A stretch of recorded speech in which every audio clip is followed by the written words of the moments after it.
வணக்கம் அன்பு மக்களே. இந்த பதிவில் நாம் பார்க்க இருப்பது விருச்சிக ராசியில் புதன் பகவானின் எரிப்பில் மகரம், கும்பம், மீனம் ஆகிய ராசிகளின் சாதக பாதக பலன் பற்றி இப்பதிவில் நாம் விரிவாக பார்ப்போம். இப்பதிவை பார்க்கும் கேட்கும் அன்பர்கள் யாரும் லைக் செய்து சப்ஸ்கிரைப் செய்து பகிர்வது நல்லது.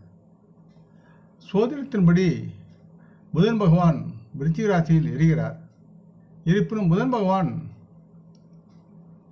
சாதகர்களின் தகவல் தொடர்பு, அறிவு மற்றும் சிந்தனை செயல்முறையில் குறிப்பிடத்தக்க தாக்கத்தை ஏற்படுத்தும் கிரகங்களில் ஒன்றாக இருக்கிறார். புதன் மிதுனம் மற்றும் கன்னியின் அதிபதியாக விளங்குகிறார். இவர் நமது எண்ணங்களையும் தகவல் தொடர்புகளையும் எவ்வாறு வெளிப்படுத்துகிறோம், எவ்வாறு உணர்கிறோம் மற்றும் எவ்வாறு புரிந்து கொள்கிறோம் என்பதில் முக்கியமான பங்கு வகித்து நம்மளை உருவாக்கி செயல்படுத்த வைக்கிறார். இதனால் விருச்சிக ராசியில் புதன் இருப்பில் மகரம், கும்பம், மீனம் ஆகிய ராசிகளின் சாதக பாதகம் பற்றி நாம் பார்க்கும் இந்த சமயத்தில் இது ஒரு பொதுவான கணிப்பு என்பதை நினைவில் கொள்ளுங்கள்.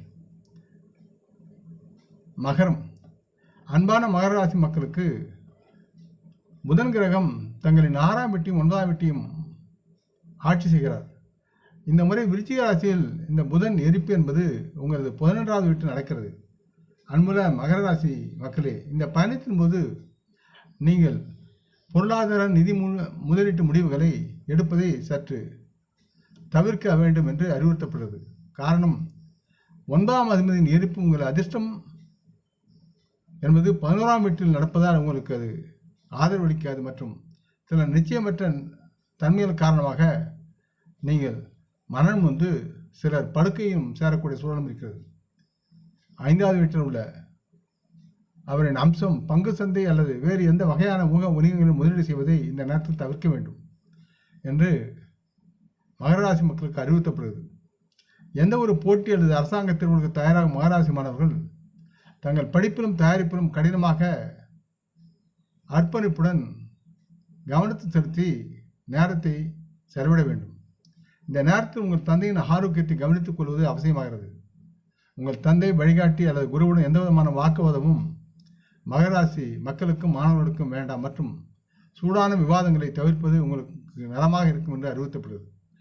இருப்பினும் இந்த நேரத்தில் உங்கள் எதிரிகள் உங்களால் அடக்கப்படுவது என்பதால் நேர்மறையான பக்கத்தில் எந்த ஒரு நீதிமன்ற வழக்கு அல்லது வழக்கு விஷயத்தையும் முடிக்க இது ஒரு நல்ல நேரமாக இருக்கும்.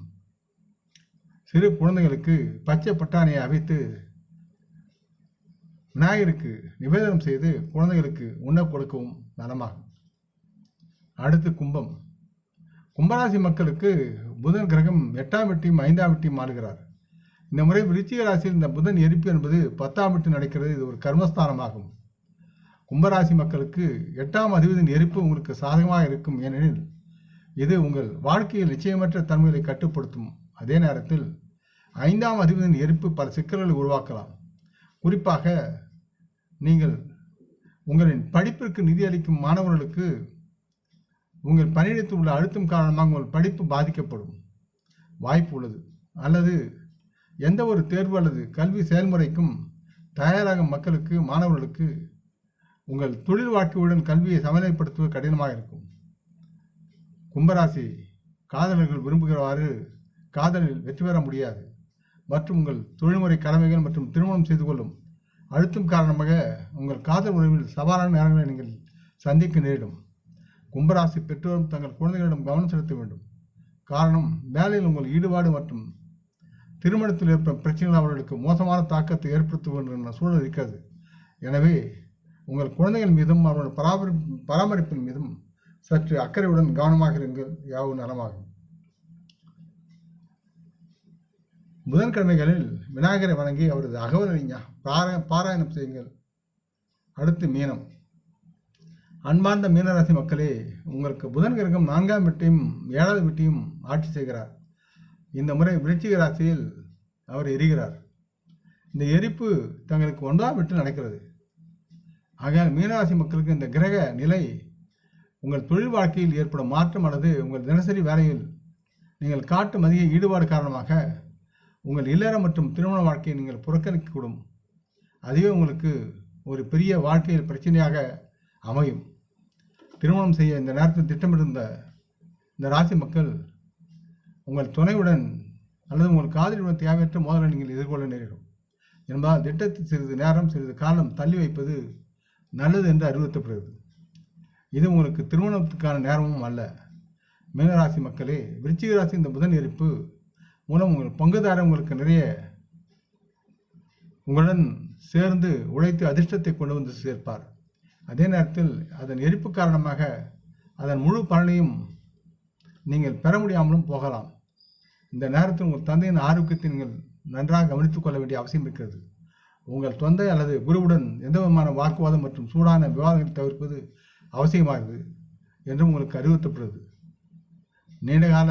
நீண்ட தூர பயணிக்கும் இது ஒரு சிறந்த நேரமாக இருக்கும். இந்த நேரம் உங்களுக்கு சில முயற்சிகளையும் நல்ல ஒரு ஆதாயத்தையும் கொண்டு வந்து சேர்க்கலாம். நீங்கள் உங்கள் நல்ல கர்மாவை மேம்படுத்த முயற்சிப்பீர்கள் மற்றும் இதனால் ஒரு ஆன்மீக பாதையில் நடந்து சென்று மகிழ்ந்து வாழ்வதற்குண்டான மன அமைதியை பெறுவீர்கள். புதன்கிழமை தோறும் பசுக்களுக்கு உணவு அணியுங்கள். இந்த பதிவை கேட்டு லைக் செய்து சப்ஸ்கிரைப் செய்து பகிரும் அன்புகள் யாவரும் வளமுடன் நலமாக தேக திடகாத்துற ஆரோக்கியத்துடன் சகல விதமான தானிய ஆபரான ஐஸ்வரனை பெற்று சர்வ காரிய ஜெயத்துடன் வாழ்வாங்க வாழ வேண்டும் என்று இறைவன் பாதம் பணிகின்றேன். நம் குடும்ப மூத்தோர்களை போற்றி வணங்குவோம். வணக்கம். நன்றி.